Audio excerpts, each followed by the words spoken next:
ప్రాముఖ్యతను తెలుసుకుని ఎలా బ్రతికారో బైబిలులోని జీవ గ్రంథంలో వ్రాయబడిన భక్తుల జీవితాలను మన ముందు ఉంచారు. వినబడుతున్న ప్రతి మాటను ఆలోచించే, అర్థం చేసుకునే, అనుసరించే అంత గొప్ప స్థాయికి మనమంతా చేరుకోవాలి. కానీ చాలామందిలో, ప్రకటిస్తున్న వారిలో కానీ, వింటున్న వారిలో కానీ కనబడుతున్నది మనం చూస్తే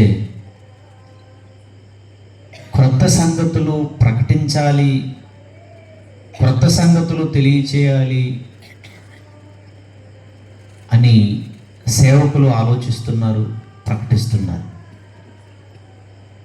క్రొత్త సంగతులు చెబితే వినాలి అని ప్రజలు ఆలోచన కలిగి క్రొత్త సంగతులు వింటున్నారు. ప్రకటించేవారు, వినేవారు కేవలం ప్రకటించడానికి మాత్రమే మేము లేవు, వినడానికి మాత్రమే మీరు లేరు. మొదటి శతాబ్దంలో దైవజనుడైన పౌలు గారు కొంతమంది గురించి, ఒక పట్టణంలో ఉన్నటువంటి ప్రజల గురించి ఒక మాట చెప్పారు. క్రొత్త సంగతులు బోధించుట యందును వినుట యందును మాత్రమే అన్న పదం ఉంటుంది. బైబిల్ చాలా గ్రామర్ బుక్. ఒక్క బైబిల్ నేర్చుకోగలిగితే, బైబిల్ వస్తే అన్నీ వస్తాయి. అర్థాలు వస్తాయి, పర్యాయ పదాలు వస్తాయి, నానార్థాలు వస్తాయి, వ్యతిరేక పదాలు వస్తాయి, గ్రామర్ వస్తుంది, వాక్యాలు వస్తాయి, పాఠాలు వస్తాయి, చివరికి పరలోకం కూడా వస్తుంది. అంత గొప్పది. అంతకు మించి ఏం కావాలి చెప్పండి? బోధించుట యందును వినుట యందును మాత్రమే దేవుడిచ్చిన కాలాన్ని గడుపుచున్నారు అని బాధపడ్డాడు మహానుభావుడు. ఒకసారి ఆ రెండు గ్రూపుల్లో మనం ఉంటాం చూడండి. ఒకసారి కొంచెం మనసు పెట్టి ఆలోచిస్తే, అంటే బోధించుట యందును వినుట యందును మాత్రమే కాలం గడపకూడదా? కాదు. బోధించేవాళ్ళు, వినేవాళ్ళు, ప్రవర్తించేవారిగా ఉండాలి ఈ కాలంలో. అది దేవుడు ఎదురు చూస్తున్నాడు, అది దేవుడు ఆశిస్తున్నాడు. కనుక ప్రియమైన దేవుని పిల్లలారా, ఈరోజు బైబిల్ విజ్ఞాన కళాశాలల ద్వారా బైబిలులో ఉన్నటువంటి మహోన్నతమైన విజ్ఞానపు సంగతులు దేవుడు ఈ తరంలో తెలియజేస్తూ ఉన్నాడు. చక్కగా వివరణతో చాలా సులువుగా అర్థం చేసుకునేటువంటి ఆ కృపను కూడా దేవుడు ఈ తరంలో దయచేశాడు. కనుక మొదటి సందేశంలో మనం మంచి సంగతులు విన్నాం. మరిచిపోకండి, తర్వాత విడిచిపెట్టకండి. మరిచిపోయి విడిచిపెట్టారు అంటే దేవుడు కూడా మనల్ని మర్చిపోతాడు. నువ్వు చేసిందే కదా మరి ఆయన చేయాలి, అంతే కదా? గిద్దకు గిద్దేనా, సోలకు సోలేనా, కేజీకి కేజీనా? అవును. మరి నువ్వు మరిచిపోతే నిన్ను మరిచిపోతాడు. నువ్వు విడిచిపెడితే నిన్ను జుట్టు పట్టుకొని విడిచిపెడతాడు. ఎక్కడ విడిచిపెడతాడు? ఇంటికి పొమ్మని కాదు. అర్థమైందా? పిలక పట్టుకొని విడిచిపెట్టడం అనేది కూడా నాకు కనపడలేదు బైబిల్లో. పట్టుకొని విడిచిపెడతానన్నంత సౌమ్యంగా, అంత చక్కగా ఏం లేదు. బైబిల్ చదువుతుంటే పడద్రోసేస్తాను అని అన్నాడు. విడిచిపెట్టడం కాదు, పడద్రోసేస్తాను అని అన్నాడు. కనుక జాగ్రత్తగా మీరు ఆలోచించండి. ఇక మనం పాఠంలోనికి వెళ్తే, తరిగిపోతున్న కాలం, పొంచి ఉన్న ప్రమాదం. రెండు భాగాలు. తరిగిపోతున్న కాలం, కాలం తరిగిపోతుందట. తర్వాత పొంచి ఉంది ప్రమాదం అని అన్నాడు. మరి బైబిల్లో ఇవన్నీ ఉన్నాయా అని మనం ఆలోచిస్తే, బైబిల్లో వేల సంవత్సరాల క్రితమే దేవాది దేవుడు తన భక్తుల నోట పలికించి వ్రాయించాడు. ఏమి తరిగిపోతుంది అని ఆలోచిస్తే, కాలం. కాలం అనేది చాలా విలువైనది. అందుకే కాలం గురించి ఎన్నో పదాలు వచ్చాయి. పోతే తిరిగి రానిది. నిజమే. పోయిన క్షణకాలాన్ని కూడా వెనక్కి తీసుకురాలేము మనం. ఇక కాలాన్ని దేవుడే మనందరి కొరకు తీసుకొస్తున్నాడు. కాలాన్ని దేవుడే మనందరి కొరకు రప్పిస్తున్నాడు కష్టపడి. ఈ ప్రకృతిని నడిపిస్తూ, సూర్య చంద్ర నక్షత్రాలను, భూమిని నడిపిస్తూ, ఇదంతా ఆయన పని. భూమిని నడిపించడం, చంద్రుని నడిపించడం, సూర్యుని నడిపించడం, నక్షత్రాలను నడిపించడం అన్న ఈ పని ఉంది చూశారు. ఇది మనుషులన్న వాళ్ళు ఎవ్వరూ చేయలేరు. మనం కొనుక్కున్న చిన్న మోటార్ సైకిల్ని సరిగా నడిపించుకొని చేత కాదు మనం. అవునా కదా? చిన్ని మోటార్ సైకిల్ నడిపించుకోవడమే చేత కాదు. భూమిని నడిపించడం, సూర్యుని నడిపించడం, చంద్రుని నడిపించడం, వాటిని ఎందుకు నడిపించాలి అంటావా? అవి నడిస్తేనే నీకు నాకు కాలం వస్తుంది, టైం వస్తుంది. నువ్వు వాచ్ చూసుకుంటే టైం రాలా, క్యాలెండర్ చూసుకుంటే కాలం వచ్చింది కాదు. క్యాలెండర్ చూస్తే రాలేదు కాలం, వాచ్ చూసుకుంటే కాలం రాలేదు. దేవుడు కష్టపడి వాటిని నడిపిస్తే వస్తున్నదే కాలం. కాలం వెనుక దేవుడున్నాడు, ఆయన కష్టం కనబడుతుంది. మీకు అర్థమవుతుందా? ఆయన నడిపించకపోతే, అవి తిరగకపోతే, కాలం రాకపోతే అస్సలు భూమి మీద మనం బ్రతకలేము. ఇక మనిషికి దేవుడు కాలాన్ని ఎక్కడిచ్చాడు అని మనం ఆలోచించగలిగితే, ప్రియమైన దేవుని పిల్లలారా, ఈరోజు మనం ధరించుకున్న ఈ శరీరం, ఈ శరీరాన్ని దేవుడు మనకు ఎక్కడిచ్చాడో ఆ చోటే శరీరాన్ని దేవుడు మనకిస్తూ, శరీరంతో పాటు ఆత్మలమైన మనకు కాలాన్ని కూడా ఇచ్చాడు, కాలాన్ని కూడా దయచేశాడు. దాని గురించి బైబిల్లో వేల సంవత్సరాల క్రితమే రాయబడింది. ఒకసారి అసలు కాలాన్ని దేవుడు ఎక్కడిచ్చాడో చూడగలిగితే మనం బైబిల్లో, ప్రియమైన దేవుని పిల్లలారా, కీర్తనల గ్రంథం 139వ అధ్యాయం, జాగ్రత్తగా మీరు చూడండి. కీర్తనల గ్రంథం 139వ అధ్యాయము 13వ వచనం చూడండి ముందు, తర్వాత 16వ వచనం చూద్దాం. 13వ వచనం, కీర్తనల గ్రంథం 139వ అధ్యాయం 13వ వచనం. నా అంతరింద్రియములను నీవే కలుగజేసితివి, నా తల్లి గర్భమునందు నన్ను నిర్మించిన వాడవు నీవే. తల్లి గర్భములో నిన్ను, నన్ను, మనలందరినీ, ఈరోజు భూమి మీద బ్రతుకుతున్న మనుషులందరినీ దేవుడు సృష్టించాడట, నిర్మించాడట మనల్ని. అంటే తల్లి గర్భములో దేవుడు నిర్మించినదేంటి? శరీరం. ఇదిగో నా శరీరాన్ని చూడండి, చాలా చక్కగా స్మార్ట్గా ఉంటుంది. అవును, నేను స్మార్ట్గా కాపాడుకుంటాను. ఎందుకంటే నానిచ్చింది. మా అమ్మ మీ అమ్మ ఇచ్చింది కాదు, మీ అయ్య మా అయ్య ఇచ్చింది కాదు. డాక్టర్లు, శాస్త్రవేత్తలు అసలు వాళ్ళు ఎక్కడో ఉన్నారు. ఈ శరీరాన్ని చూసుకుంటున్నారులే. చూసుకొని అద్దం దగ్గరికి వెళ్ళి అవి లేవు, ముక్కు కది లేదు, మెడ కది లేదు, చెవులు కది లేదు. చెవులు లేకపోయినా కూడా అంత బాధపడేట్టు ఏం కనపడటంలా, మెడకాయ లేకపోయినా కూడా పెద్ద బాధపడేట్టు కనపడటంలా, మెడలో గొలుసు లేకపోతే ఎలా. కొంతమందికి పిచ్చి. అద్దం దగ్గరికి వెళ్ళి శరీరాన్ని చూసుకుంటున్నారు, అది లేదు ఇది లేదు. నల్లగా ఉన్నా నలిగిపోవడం.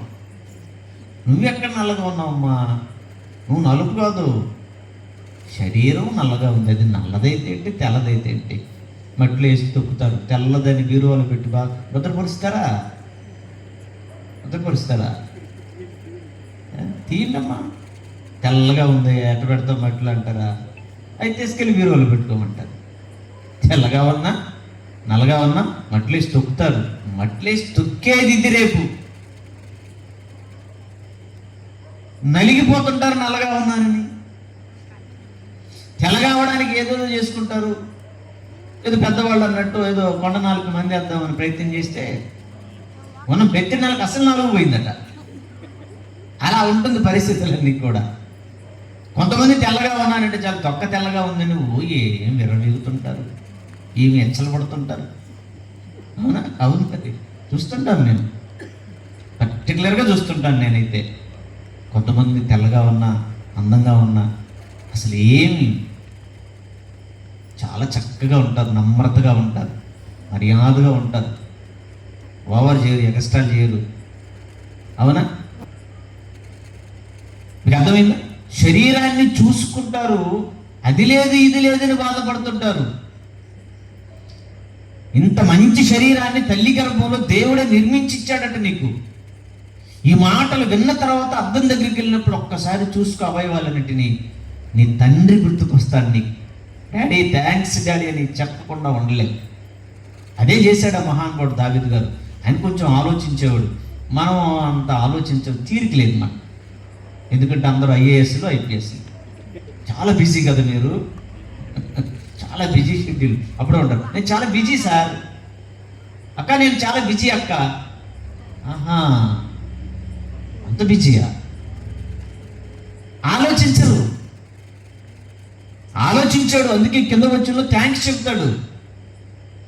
నా తల్లి గర్భం అందు నన్ను నిర్మించిన వాడు నీవేని, కిందికి వస్తే కృతజ్ఞతాస్తుతులు చెల్లించుచున్నానంటే శరీరాన్ని అమ్మ కడుపులో దేవుడు ఇస్తే దాన్ని చూసుకొని ఆ దేవుడిచ్చిన దేహాన్ని బట్టి మొట్టమొదటిగా థ్యాంక్స్ తండ్రి, ఇంత మంచి శరీరాన్ని ఇచ్చావు తండ్రి, థ్యాంక్స్ తండ్రి అని అన్నాడు. శరీరాన్ని అమ్మ కడుపులో మనకి ఇస్తూ ఆ శరీరంతో భూమి మీద మనం బ్రతకడానికి కాలాన్ని కూడా ఇస్తున్నాడు. శరీరాన్ని ఇచ్చాడు నీకు, ఆత్మవైన నీకు. ఆ శరీరంతో భూమి మీద బ్రతకడానికి కాలాన్ని కూడా ఇస్తున్నాడు. ఇప్పుడు 16వ వచనం చదవండి. అది కూడా ఎక్కడ ఇస్తున్నాడో చూడండి. చెప్తున్నాడు, నేను మా అమ్మ కడుపులో పిండమునై ఉండగా నీ కన్నులు నన్ను చూచాయి. పిండముగా ఉన్నప్పుడు అమ్మకి తెలియదు, నాన్నకి తెలియదు, ఎవరికి తెలియదు. బయటకు వచ్చిన తర్వాత అమ్మ పెద్ద కళ్ళేసి చూస్తుంది, అమ్మయ్య మంచి కొడుకు పుట్టాడు, నా బంగారం, నా నొప్పులన్నీ మరిచిపోద్ది. అమ్మాయి పుట్టింది అనుకోండి, ఈవికి ఆనందమే. అయ్యగారు ఉంటాడు ఎక్కడో, ఆడపిల్ల పుట్టింది అనగానే అక్కడ ఆయన నొప్పులు స్టార్ట్ అవుతాయి. గర్భవతి అవుతాడు ఆయన అక్కడ. చూసారా? అంతే మరి. ఈ గుండె ఎగ్గొడితే బాగుండేది. ఈ గుండె ఎగ్గొడితే వీళ్ళు గుడికి ఎగ్గొడతారు. వీళ్ళు మామూలు సన్నోళ్ళు కదా. వీళ్ళు అయ్యో అని మొత్తుకుంటారు ఆయన్ని. ఇచ్చిందాక ఆయన నేర్పిస్తారు, ఇచ్చిందాక ఆయన నేర్పిస్తారు, ఇచ్చిన తర్వాత ఆయన నేర్పిస్తుంటాడు, నేను ఎందుకు ఇచ్చాను. అది మీకు అర్థమైందా? అమ్మాయి పుట్టిందని అనగానే వస్తాలే స్నానానికి అంటాడు. నీరసం. ఎందుకు అమ్మాయి పుట్టిందని? అబ్బాయి అయితే బాగుండు కదండి. ఏం బాగుంటుంది? అబ్బాయి అయితే నీకు మోత మోగిస్తాడు, అంతేనా? అమ్మాయి పెట్టింది అబ్బాయి ఎరగదీస్తుంది ఏముంది నీకు? అసలు వాస్తవాన్ని ఆలోచిస్తే, గ్రౌండ్ రియాలిటీలోకి వెళితే, నాన్నని అమ్మని ప్రేమతో పలకరించి అంత అన్నం పెట్టేది కూతురే. కొడుక, ఈ నా కొడుకు ఎక్కడో తిరుగుతుంటాడు, ఈ నా కొడుక్కి ఇంకోటి వస్తుంది, ఎక్కడి నుంచో వస్తుంది, అమ్మ దిగుద్ది. మా అమ్మ మా నాన్న అనుకో, మీ అమ్మ మీ నాన్న, నా సంగతి ఏందంటది. అది వాళ్ళమ్మ వాళ్ళ నాన్న అనుకో, మా అమ్మ మా నాన్న. చికెన్ తీసుకురా, మటన్ తీసుకురా, గారెలు వండుదాం, బూరెలు వండుదాం. ఉన్నారా లేదా మీరు ఆలోచించండి. ప్రేమ కాస్త ఉంది అంటే కన్న తల్లిదండ్రులను చూచే ఆడపిల్లనండి. ప్రేమ ఉంటుంది ఆడపిల్ల. ప్రియమైన దేవుని పిల్లలారా ఆలోచించండి. అందుకే దేవుడు తల్లి గర్భంలో ఏమి దయచేశాడు అంటే, నేను పిండమునై ఉండగా నీ కన్నులు నన్ను చూచెను, నియమింపబడిన దినములలో ఒకటైనను కాక మునిపే నా దినములన్నీ నీ గ్రంథములో లిఖితములాయను అని అన్నాడు. అన్నయ్య కొంచెం ప్లీజ్, అన్నయ్య కొంచెం ప్లీజ్.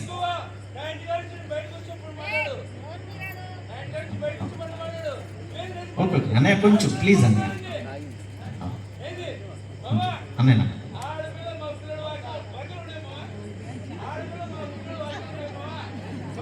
లేవులన్నా తెలియ చెప్తున్నాలే, సారీ.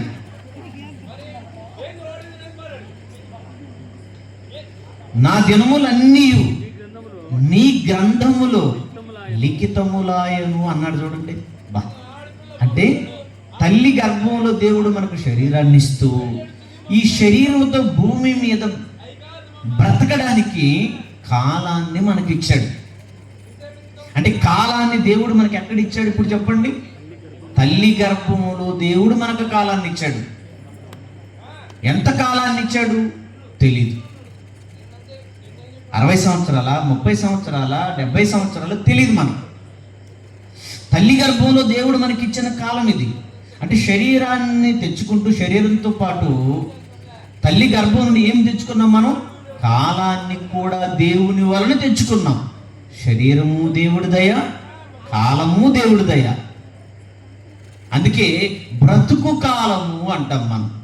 అంటే భూమి మీద శరీరంతో బ్రతికే కాలం, అందుకే జీవిత కాలము అంటాం మనం. అందుకే ఈ జీవిత కాలం గురించి, ఈ బ్రతుకు కాలం గురించి దేవుడు బైబిల్లో ఏం రాశాడో తెలుసా? చాలా మంది కట్ట ఈ కాలము గురించి విలువ తెలియదట. అందుకే ఈయన కుమారుడైనటువంటి సొలొమోను గారి ద్వారా దేవుడు ఏం మాట రాయించాడు చూడండి ఒకసారి. సొలొమోను గారితో ఏం రాయించాడు చూడండి. ప్రసంగి గ్రంథం 6వ అధ్యాయం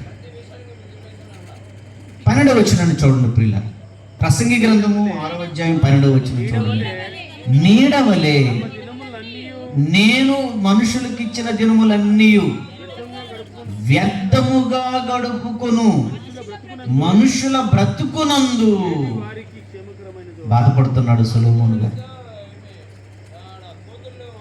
నీడవలే తమ దినములన్నీ, దేవుడిచ్చినటువంటి బ్రతుకు ఆయుష్కాలం అట, ఆ కాలం అట వ్యర్థముగా గడుపుకుంటున్నారని బాధపడుతున్నాడండి.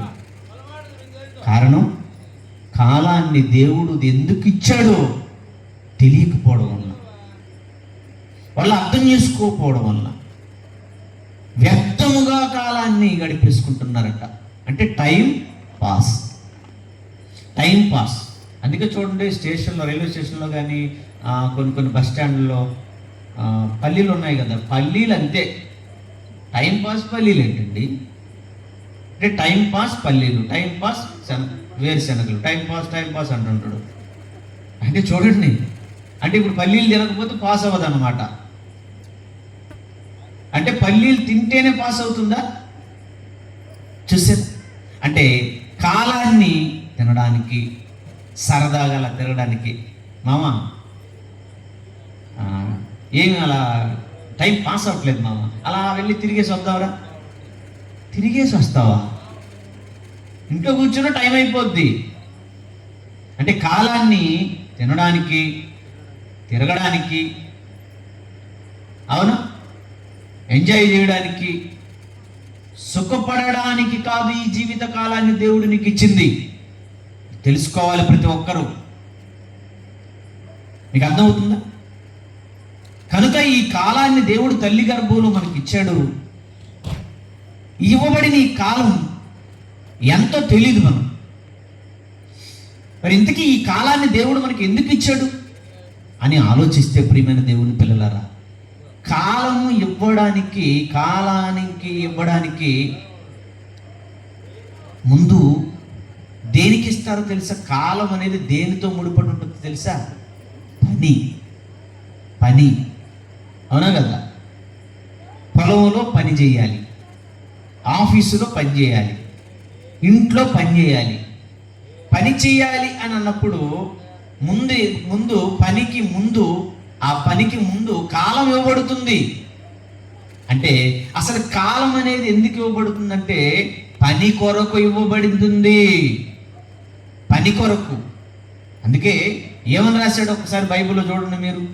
అసలు కాలాన్ని దేవుడు ఎందుకు ఇచ్చాడో దాని గురించి కొత్త నిబంధనలో దైవజనుడైన పౌలు గారి ద్వారా సంఘానికి, దేవుని పిల్లలకు ఎంత మంచి మాటలు చెబుతున్నాడు చూడండి. ఎఫెసీయులకు రాసిన పత్రిక 2వ అధ్యాయము 10వ వచనం చూడండి ప్రియులారా.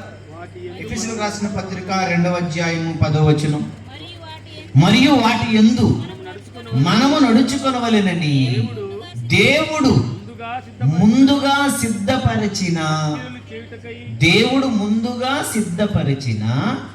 సత్క్రియలు చేయుటకై మనము అదుగో క్రీస్తు యేసునందు తల్లి గర్భంలో సృష్టింపబడిన వారమై దేవుడు చేసిన పని.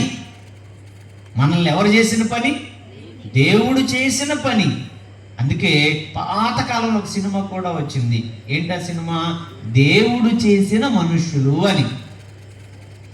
అవునా? దేవుడు చేసిన మనుషులు అంటే మనుషులందరూ ఎవరు చేసిన పని అంటే దేవుడు చేసిన పని అని అన్నాడు. ఎంత మంచి మాట. అంటే నిజంగా దేవుడు చేశాడు. అవును, దేవుడే చేశాడట మనల్ని. యేసుక్రీస్తు నందు చేశాడట మనల్ని.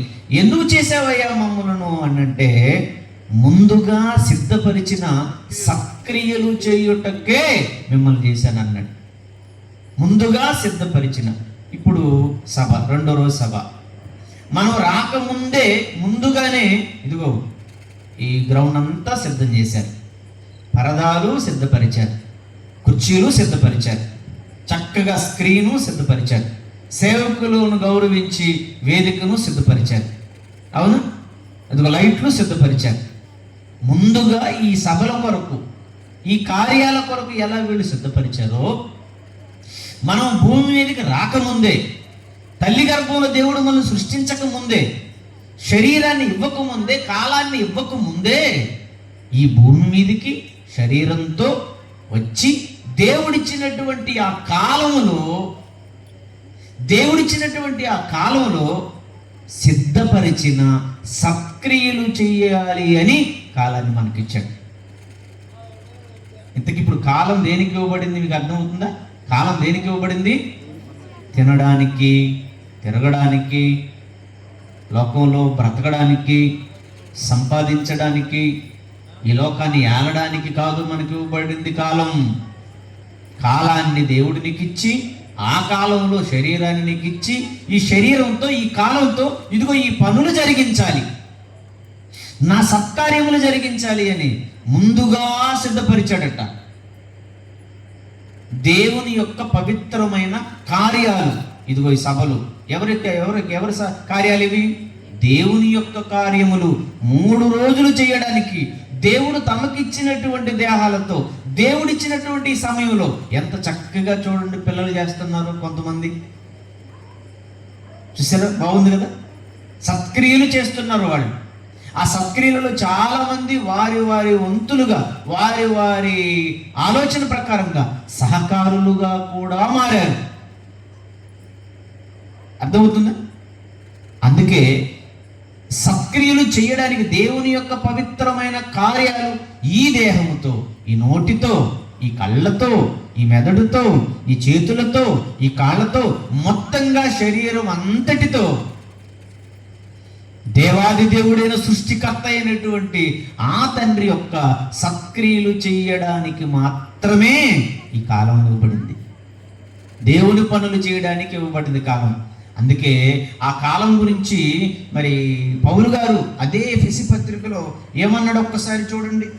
అదే ఎఫెసీలకు రాసిన పత్రిక పక్క అధ్యాయానికి వస్తే, సత్క్రియలు చేయడానికి అని చెప్పాడు కదా, కాలం అందుకు ఇవ్వబడింది. దాన్ని ఎలా ఉపయోగించుకోవాలో చెప్తున్నాడు చూడండి. ఎఫెసీలకు రాసిన పత్రిక 5వ అధ్యాయము 15వ వచనం చూడండి జాగ్రత్తగా. 15వ వచనం, దినములు చెడ్డవి కనుక, రోజులు బాగులేవు కనుక మీరు ఇదిగో కాలాన్ని, దేవుడిచ్చినటువంటి విలువైన కాలాన్ని, పోతే తిరిగి రాని కాలాన్ని, ఆయన కష్టపడి తీసుకొస్తున్న కాలాన్ని, ఆయన కష్టాన్ని, ఆయన రెక్కల కష్టార్జితం గుర్తుపెట్టుకోవాలి మీరు. ఒక రోజు, ఒక గంట, ఒక నిమిషం, ఒక సెకను దేవుడి రెక్కల కష్టం. అది మనం తీసుకురాలేము. మనం అది మన పని కాదు, అది ఆయన పని, మన పని వేరు. కనుక ఇది గుర్తుపెట్టుకోవాలి మీరు. సమయాన్ని వృధా చేసుకోకండి.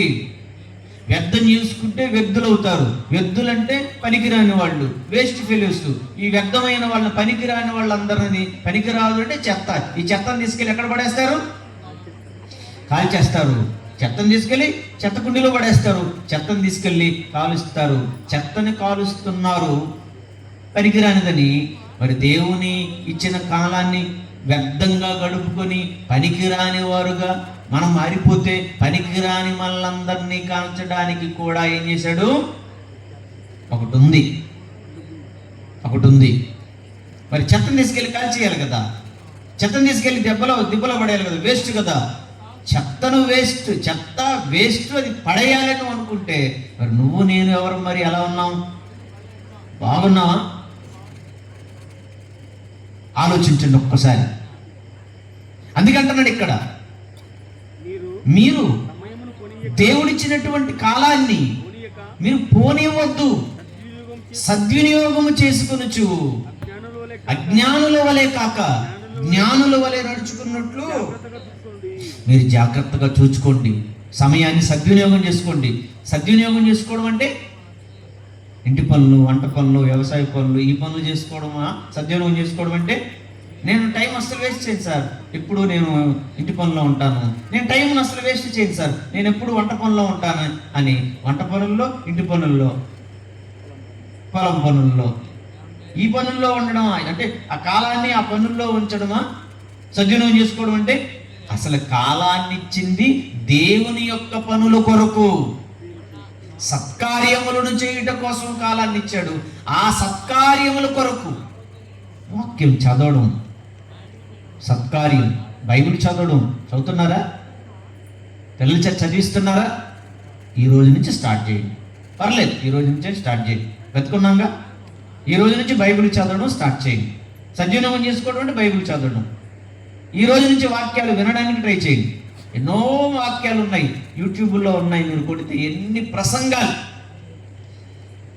ఎన్ని అద్భుతమైన సందేశాలు ఉన్నాయి. దేని గురించిన సందేశాలు కావాలంటే దాని గురించి, దయ్యం గురించిన సందేశాలు కావాలంటే మీరు ఒక్కసారి Bible open university, India international, Jayashali టీవీలోకి వెళ్ళి కొట్టండి. దయ్యముల గురించిన అత్యద్భుతమైన ప్రసంగాలు ఉన్నాయి, దేవదూతల గురించిన ప్రసంగాలు ఉన్నాయి, నరకముల గురించిన ప్రసంగాలు ఉన్నాయి, అగ్నిగుండం గురించిన ప్రసంగాలు ఉన్నాయి, పరలోకం గురించిన ప్రసంగాలు ఉన్నాయి. విను. ఆ తర్వాత చక్కగా ప్రభువుని గురించి పాడడానికి చక్కగా పాటలు నేర్చుకో. సమయాన్ని ఇదిగో వీటికి, బైబిల్ని ధ్యానించడానికి, ఆలోచించడానికి, వ్రాసుకోవడానికి నోరు తెరచి ఎవరికైనా చక్కగా 2-3 మాటలు చెప్పడానికి, ఇది సద్వినియోగం చేసుకోవడం అంటే. సమయాన్ని ఇవ్వబడింది దానికోసమే. వాటి కొరకు మీరు సద్వినియోగం చేసుకోవాలి. వాటి కొరకు మీరు ఎప్పుడైతే సమయాన్ని అలా కేటాయించి ఉపయోగిస్తారో అప్పుడే మీరు దేవుడు మీకు ఇచ్చిన కాలాన్ని దేనికోసం ఇచ్చాడో దానికోసం మీరు సద్వినియోగం చేసుకున్నట్లు అప్పుడే మీరు జ్ఞానులు. మరి లేదంటే అజ్ఞాని అని రాశాడు, అజ్ఞానులు అని రాశాడు. ఇక ఇచ్చిన ఈ కాలం ఏమవుతుంది అని ఆలోచిస్తే ప్రియమైన దేవుని పిల్లలారా, ఏమవుతుందో ఒకసారి బైబిల్ చూద్దాం. ఒకసారి చూడండి భక్తుల మాటలు, కీర్తనల గ్రంథం 102వ అధ్యాయం 3వ వచనం చూడండి. కీర్తనల గ్రంథం 102వ అధ్యాయం 3వ వచనంలో ఏమని మాట్లాడుతున్నాడు మహానుభావుడు భక్తుడు? కీర్తనల గ్రంథం 102వ అధ్యాయం 3వ వచనం జాగ్రత్తగా చూడండి. పొగ ఎగిరిపోవునట్లుగా.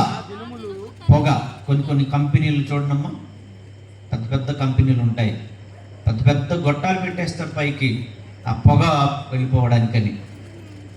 ఆ పొగ ఎగిరిపోవునట్లుగా, దేవా నువ్వు నాకు దినాలు ఇచ్చావు కదా, నా తల్లి గర్భంలో మా అమ్మ కడుపులో నాకు దినాలు ఇచ్చావు కదా, పొగ ఎగిరిపోవునట్లు నీవు నాకు ఇచ్చినటువంటి ఈ దినములు, ఈ కాలం తరిగిపోవుచున్నది, తరిగిపోవుచున్నది, తరిగిపోవుచున్నది. కాలం ఏమవుతుందటమ్మా? తరిగిపోతుందట. చేసినా చేయకపోయినా, తిన్నా తినకపోయినా, పడుకున్నా పడుకోకపోయినా, నువ్వు ఏ పని చేసినా చేయకపోయినా పాస్ అవుతుంటది, అది పాస్ అవుతుంటది. అవుతుందా లేదా? తరిగిపోతుందట. పాతకాలంలో, పూర్వకాలంలో ఈ లైట్లన్నీ రాకముందు ఇంట్లో దీపాలు ఉండేవి, తెలుసా? ఏమంటారు? కిరోసిన్ గుడ్లు అంటారు, కిరోసిన్ దీపాలు. కిరోసిన్ పోస్తారు, అందులో ఒక ఒత్తి పెడతారు, వెలిగిస్తారు. అది వెలుగు వస్తున్న కొద్దీ ఏమవుతుంటుంది? గంటల గడుస్తున్న కొద్దీ ఏమవుతుంటుంది? కింద నూనెంతా కూడా తరిగిపోతుంటుంది, నూనెంతా కూడా తరిగిపోతుంటుంది. అది ఎంత వాస్తవమో, తల్లి గర్భంలో దేవుడు నీకు నాకు ఇచ్చినటువంటి ఈ కాలం, భూమి మీద నీకు ఇచ్చిన ఈ కాలం, నువ్వు ఎలా ఉన్నా సరే, ఆయన పని చేసినా పనికి చేయకపోయినా, ఆయన మాటలు విన్నా వినకపోయినా, కాలం ఏమవుతుంది? తరిగిపోవచ్చున్నదట. ఇప్పుడు మనకి ఇవ్వబడిన కాలం, మీకు కాలం ఇచ్చాడు కదమ్మా, ఇప్పుడు నాకు ఇవ్వబడిన కాలం ఎంతో నాకు తెలియదు, ఎన్ని సంవత్సరాలు ఇచ్చాడో. అయిపోయిన తరిగిపోయిన కాలం ఎంతో తెలుసా? 51. నెక్స్ట్ జూన్ 10 52 53 వస్తుంది అనుకుంటా. అంటే ఎన్ని సంవత్సరాలు అయిపోయింది? 50 ఏళ్ళు అయిపోయి తిరిగిపోయింది. ఇంకా 50 ఉందా తెలీదు, 5 ఉందా తెలీదు, సంవత్సరం ఉందా తెలీదు, 5 రోజులు ఉందా తెలీదు, 5 గంటలు ఉందా తెలీదు, అయిపోయింది. మరి మీది 20 సంవత్సరాలు అనుకో, 20 ఏళ్ళు ఏమైంది? తరిగిపోయింది. 30 సంవత్సరాలు అనుకో, 30 సంవత్సరాలు ఏమైంది? తరిగిపోయింది. 70 అనుకో, తరిగిపోయింది. ఇక ఉన్న కాలం ఎంత? తరిగిపోయిన కాలము 60, 50, 70, 30, 40. మరి ఉన్న కాలం ఎంత తెలీదు, ఉన్న కాలం ఎంతో తెలీదు. చాలామంది చూడండి పుట్టినరోజు జరుపుకుంటారు. పుట్టినరోజు జరుపుకునేటప్పుడు ఏమంటారు? Happy happy birthday to you అంటారు. హ్యాపీయా? బీపీ కదా రావాల్సింది వాస్తవంగా ఆలోచిస్తే.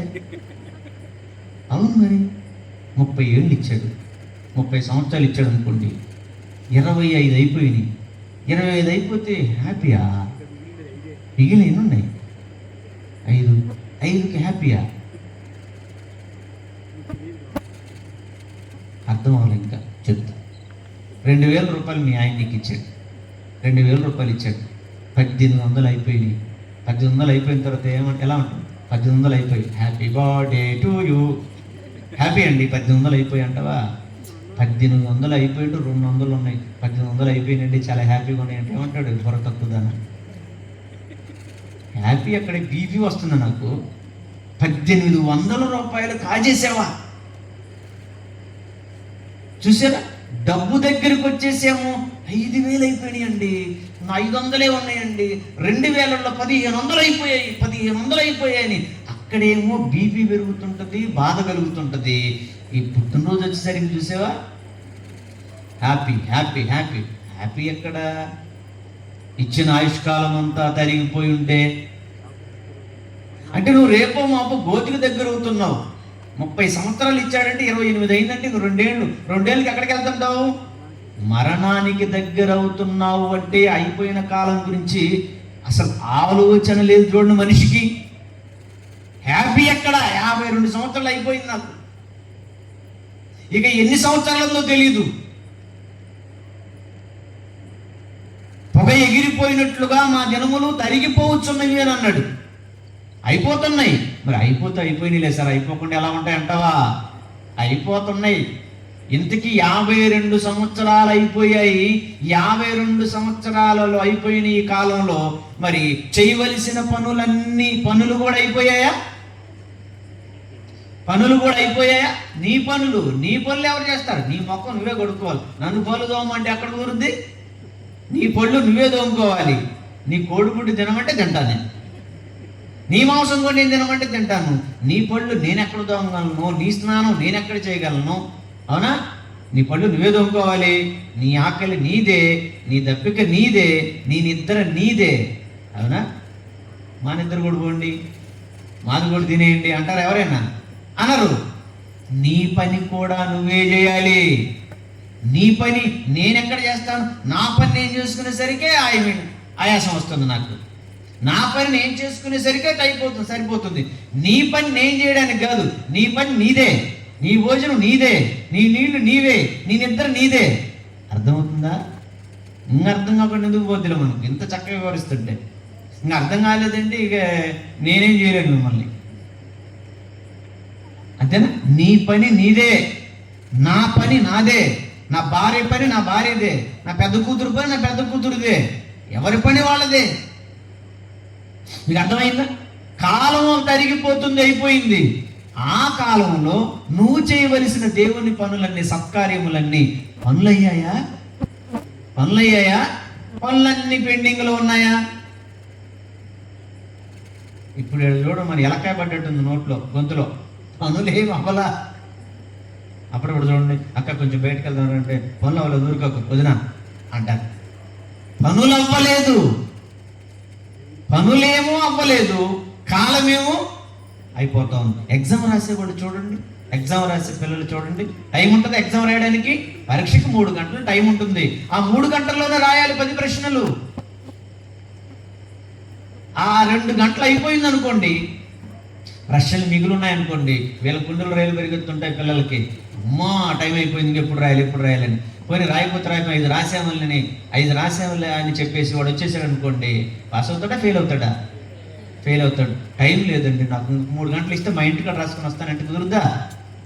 మరి నీకు ఇవ్వబడినటువంటి ఆ సమయంలోనే నువ్వు చక్కగా రాయాలి. కొంతమంది అంటారు టైం సరిపోలేదన్నా అంటారు. అయితే 10 రోజులు రాయి మరి 10 పరీక్షలు. చూసే ఎలా మారిపోయారు. టైం సరిపోలేదంటే ఆ సమయంలోనే నువ్వు రాయాలి, ఆ సమయంలోనే కష్టపడాలి, ఆ సమయంలోనే నువ్వు ఆ పని జరిగించి పాస్ అవ్వాలి. ఇది ఎంత వాస్తవమో. ఏమాత్రం నువ్వు సమయం సరిపోలేదు అనుకున్నాయి, నువ్వు ఎగ్జామ్ రాయలేదనుకో, పరీక్షలో ఆ ప్రశ్నల జవాబులు రాయలేదనుకోండి, నువ్వు ఫెయిల్ అయిపోతావు. నీకు దేవుడిచ్చిన ఆయుష్కాలంలో నువ్వు దేవుని కొరకు చేయవలసినటువంటి సత్కార్యములను నువ్వు చేయకపోతే పాస్ అవుతావా, ఫెయిల్ అయిపోతావా? పాసా ఫెయిలా? ఫెయిలేనా? ఫెయిల్ కావలే. దేవుడు ఎట్లా కట్ట పాసేసాడు,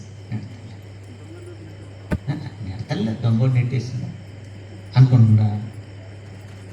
అనుకుంటాం మనం. ఓవర్ కాన్ఫిడెన్స్ ఎక్కువ మనకు. ఎందుకంటే ప్రేమ కలిగినోడు కదా అంటున్నావు కదా. ఆయన ప్రేమ కలిగినోడే సమయం దాకా చూస్తాడు. ఆ తర్వాత ప్రేమలు దోమలు ఉండే బాధుళ్ళే, మామూలు బాధులు కదా. అసలు మామూలు కొట్టడు ఆయన, అసలు మామూలుగా కొట్టలా.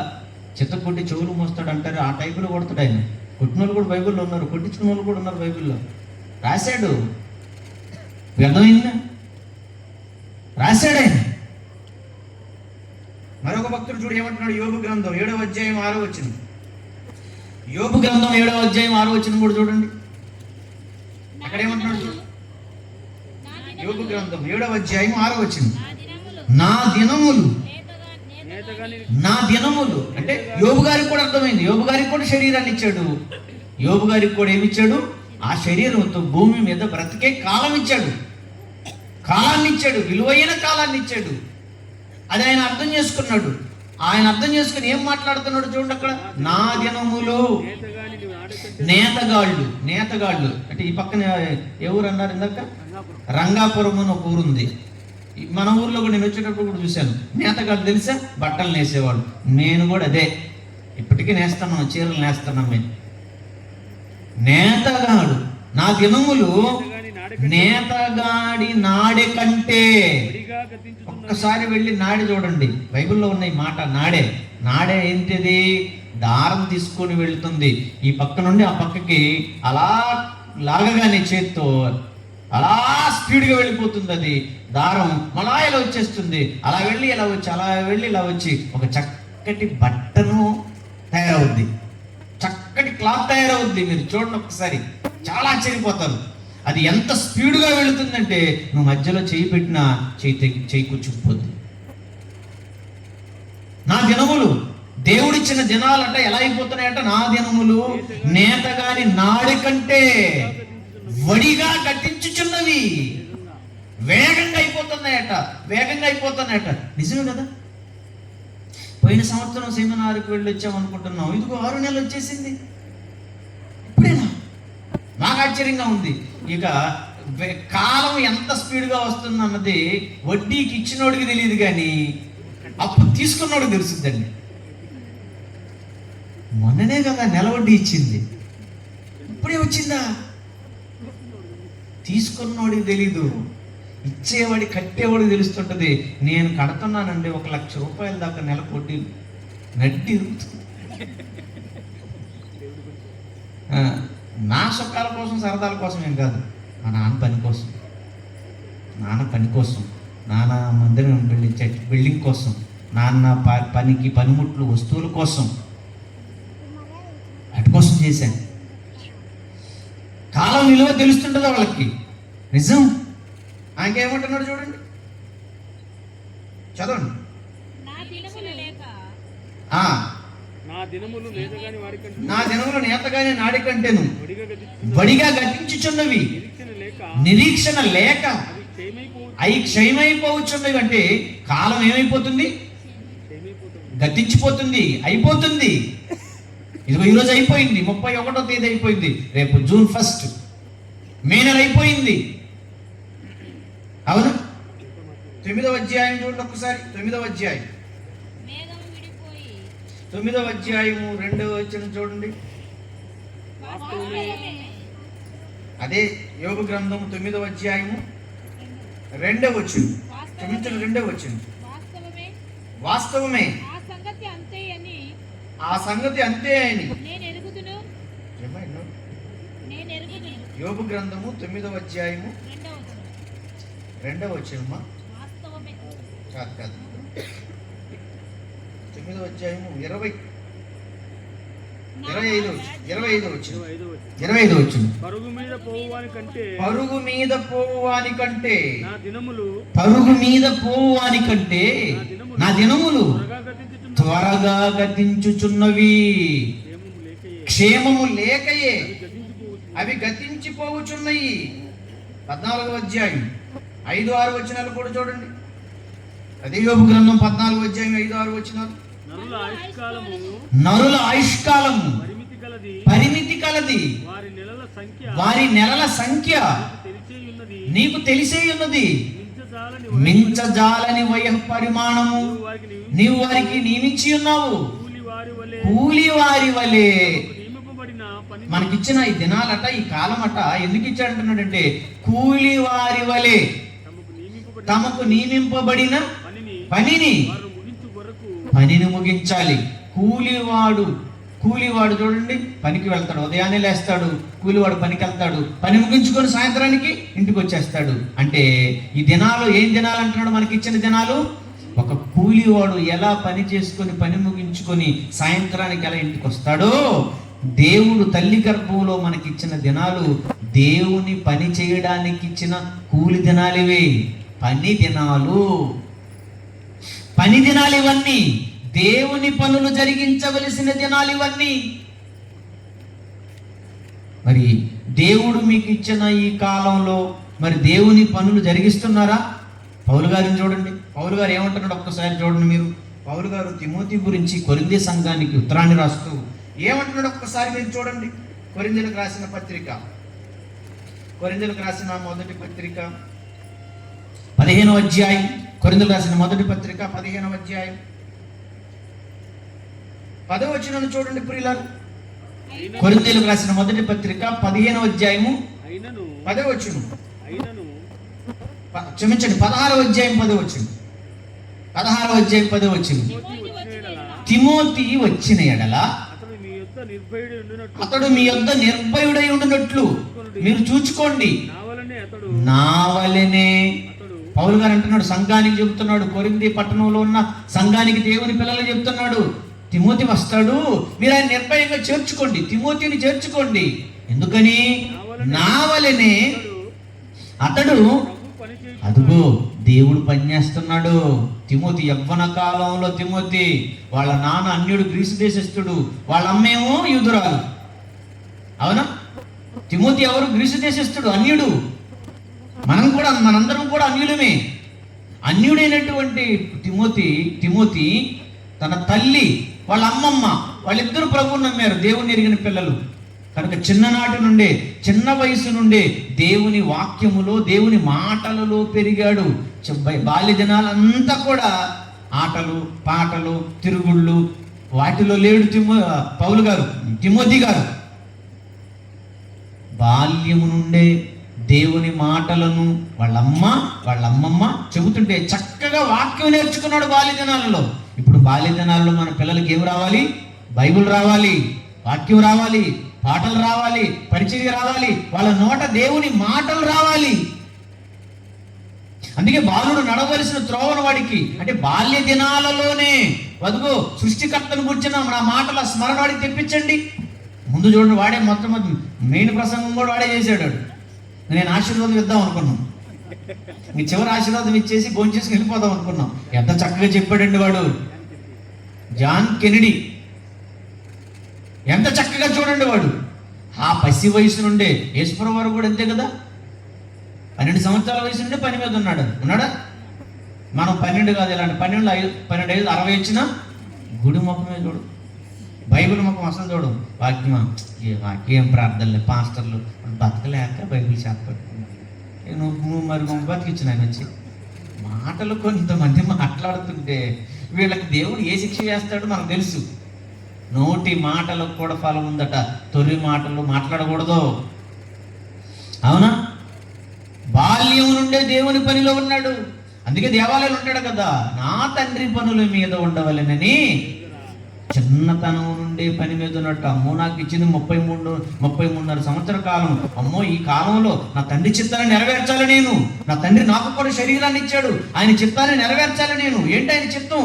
ఆయన గురించిన మాటలన్నీ కూడా చెప్పాలి. ఎప్పటి నుంచి? 12 సంవత్సరాల వయసు నుండి చెప్పాలి. అందుకే 12 సంవత్సరాలలో బయలుదేరాడు, దేవాలయంలోకి వెళ్ళిపోయాడు. మన పిల్లలు అలా ఉంటే ఎంత బాగుంటుంది.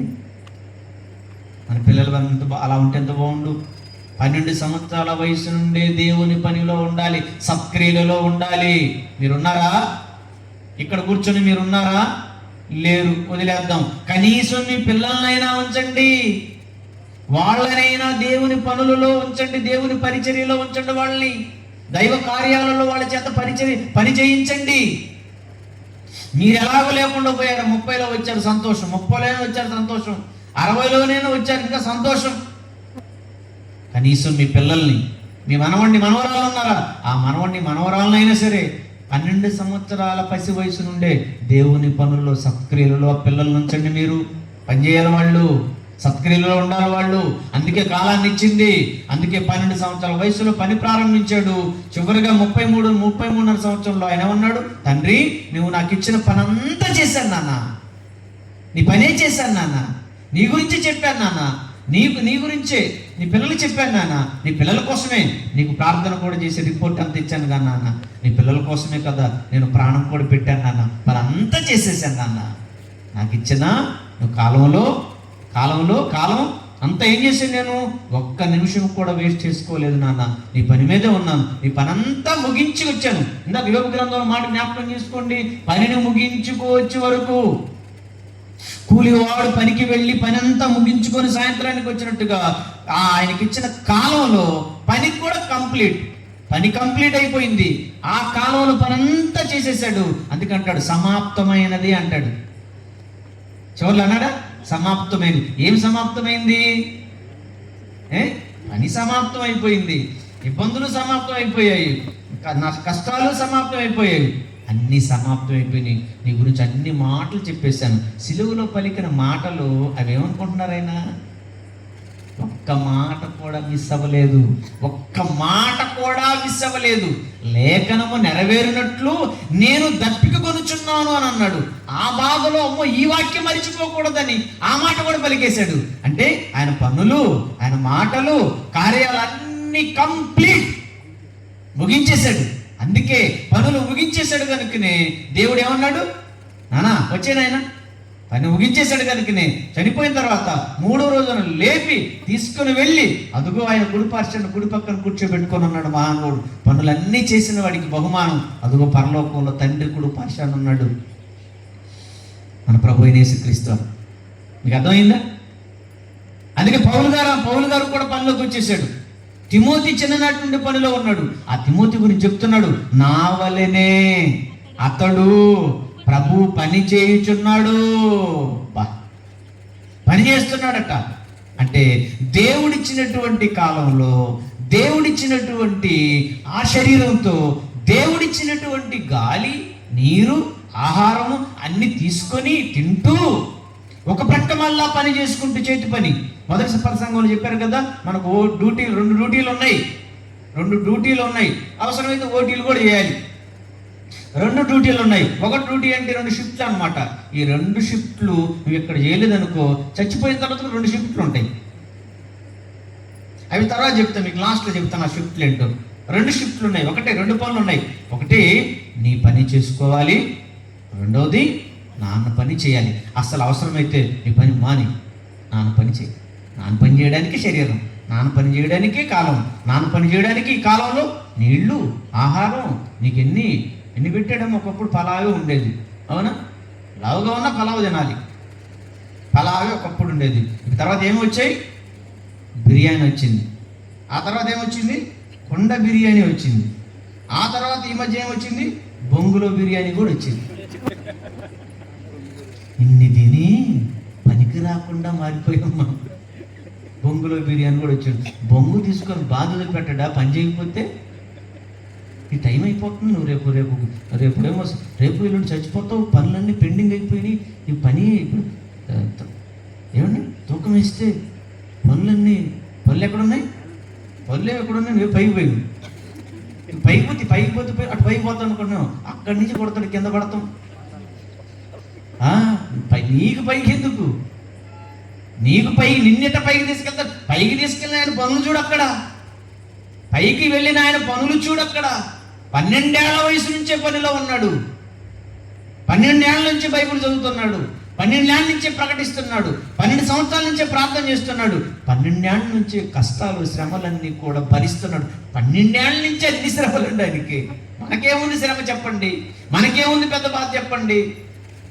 ఊరికి కనబడిందల్లా గడ్డంతా తిని, ఆకలి కాకపోయినా తిని, రోడ్డు మీద కనబడిందల్లా తిని, గ్యాస్ ట్రబుల్ రోగాలను తెచ్చుకొని ఈ రకమైన బాధలో మనం ఉన్నాం. ఆయన ఎంత పడితే అంత తిని, ఎప్పుడు పడితే అప్పుడు తిని, గ్యాస్ ట్రబుల్ హాస్పిటల్ వేరే 2000 అది అప్పిమని మనకలాగా ఆ బాధలు పడ్డాడు కదా ఆయన. బాప్తిస్తం తీసుకునేటప్పుడు ఉపవాసము, వాక్యం ప్రకటిస్తుంటే ఒకడేమో వీడనేవాడు, ఒక్కడు ఈయన దయ్యం కొట్టినాడు వాళ్ళుందే, ఈయన తాగుడు పోతాడు వాళ్ళుందే, ఈయన వాళ్ళతోనే స్నేహం చేస్తుంటాడు, ఈయన కూడా పాపే ఉందని ఎన్ని మాటలు అవమానించారండి ఆయన మహానుభావుని. ఎంత తట్టుకున్నాడండి ఆయన. అందుకే ఆయన ఎవరు? దేవుడు కదా. దేవుడైన ఆయన భూమి మీదకి వచ్చి వీడు అని అవమానపరిచారు, తాగుపోతాడని అవమానపరిచారు. వీడు ఎప్పుడు తిండిపోతాడు అన్నాను. ఆయన తిండిపోతాడా? తిండి పెట్టినాడా? తిండి పెట్టి గంపలన్నీ ఎత్తి పెడితే తిని శుభ్రంగా తిని ఆయన తిండిపోతా అంటున్నాడు. దయ్యాలన్నీ బట్టి ఊళ్ళో లేకుండా శ్మశానంలో శరీరాన్ని పాడు చేసుకుంటుంటే దయ్యాలు వెళ్ళగొడితే నువ్వు దయ్యం పట్టినవాడు అని మాకు తెలిసిపోయిందే. అసలు ఎలా తట్టుకున్నాడండి ఆయన. మనల్ని ఒక్క మాట అంటూ ఓయమ్మో 6 అడుగులు మనిషి 12 అడుగులు లేస్తాడు. ఒక్క మాట అన్నందుకే ఎన్ని మాటలు, ఎన్ని అవమానాలు, ఎన్ని శిక్షలు, ఎన్ని శ్రమలండి ఆయనకి. అన్నిటినీ మౌనంగా ఓర్చుకున్నాడు, సహించేశాడు. అంటే అన్నారు, పోనీలే నా తమ్ముళ్ళే కదా, పోనీలే లైట్గా తీసుకున్నాడు ఆయన. మనం లైట్గా తీసుకోం, ఇంత వెయిట్గా తీసుకుంటాం, ఊగిపోతుంది. అసలు వాడు ఉండాలి లేదు ఊరిలో. వాడో నేను తేల్చాలి, ఆమె నేను తేల్చాలి అని సంఘంలో కూడా కొట్టుకుంటుంటారు చూడండి. ఆగమ్మని పాస్టర్ భగవా తెలియదు కానీ అంత చూడాలి. ఏం భక్తి, ఏం విశ్వాసమ్మా. ఆయన చూడండి, నీకు వచ్చిన శ్రమ ఎంత, కంట్లో నలుసంతా. ఆయన శ్రమ ఎంత, కొండలంతా, దూలాల శ్రమలు. అన్ని శ్రమలు వస్తేనే సైగ్గా ఉన్నాడు. నువ్వు చూడు, కంట్లో నలుసంత మాట ఎవరైనా అనగానే గొడవలు దిగుతున్నావు, కొట్లాటలు దిగేస్తున్నావు, మాట్లాడవు, ఇంకా నీకు నక్కట్ అంటున్నావు. అప్పుడు దేవుడు ఏమంటాడు, నీకు పర్లేదు కట్ అంటాయి. నువ్వు కనుమూసి తెలిసింది నీకు, నన్ను ఎందుకు రాయలేదు కాబట్టి నువ్వు కట్ అన్నావు కదా. నా సహోదరులతో కట్టేంటి, నువ్వు చచ్చిపోయేదా కట్ అనడానికి లేదు, నువ్వు కట్ అయిందా కట్ అనడానికి లేదు, కలిసి బ్రతకాలి అంతే. నీకు అర్థమైంది? చూసారా ప్రియమైన దేవుని పిల్లలారా, నేను పనిచేస్తున్నాను. పౌలు గారు అంటున్నాడు, నేను పనిచేస్తున్నాను. సువార్త పని, ఆత్మల రక్షణ పని, ఉన్నవన్నీ పెంటతో సమానంగా అమ్ముకున్నాను. నేను సౌండ్ పార్టీ, నేను అంతకుముందు పౌలు గారు మంచి సౌండ్ పార్టీ, గుర్రాల మీద తిరిగాడు, ప్రభు నమ్మాడు, దేవుని పనులలో ఉండిపోయాడు. నేను పని చేస్తున్నాను అన్నాడు అని తిమోతి కూడా పనిలోకి వచ్చాడు. తిమోతి సంఘాన్ని చెప్తున్నాడు, నేను పని చేస్తున్నాను, దేవుడు పని చేస్తున్నాను. అలాగే నా వలే పౌలు గారు తిమోతి కూడా పని చేస్తున్నాడు. దేవుని పనిలో ఉన్నాడు పౌలు గారు, దేవుని పనిలో ఉన్నాడు తిమోతి గారు. దేవుని పనిలో చాలా మంది పౌలు గారితో పాటు తిమోతి, తీతు, ఎరస్తు, ఒనేసి, ఎపఫ్రొదితు, ఎందరో స్త్రీలు ఉన్నారు. అందుకే ఆయన ఏమని చెప్తున్నాడు చూడండి, అపోస్తుల కార్యాల్లో మహానుభావుడు ఆయన ఏం చెప్తున్నాడు చూడండి. అపోస్తుల కార్యములు ఒకసారి చూడండి జాగ్రత్తగా. పౌలు గారు ఏం చెప్తున్నాడు, ఆయన ఏమని ప్రకటిస్తున్నాడు చూడండి. అపోస్తుల కార్యములు 26వ అధ్యాయం, అపోస్తుల కార్యములు 26వ అధ్యాయం 21వ వచనం చూడండి. అపోస్తుల కార్యములు, ఈ హేతువు చేత యూదులు దేవాలయములు నన్ను పట్టుకొని చంపుటకు ప్రయత్నం చేసిరి. అయినను నేను దేవుని వలన సహాయం పొంది. ఎన్నో వచ్చినమ్మా? 22 21 చదువు. 21 మొదట ఉండొచ్చు. మొదట 20 వచ్చింది. మొదట దమస్కులోని వారికి, యెరూషలేములోను, యూదయ దేశం అందంతటను, తరువాత అన్ని జనులకును వారు మారు మనసు పొందండి, దేవుని తట్టు మీరు తిరగండి, మారు మనసుకు తగిన క్రియలు చేయవలెనని ప్రకటించున్నాడు. బయలుదేరాడు, నోరు తెరిచాడు. ఇదిగో మీరు మారు మనసు పొందండి, దేవుని వైపు తిరగండి,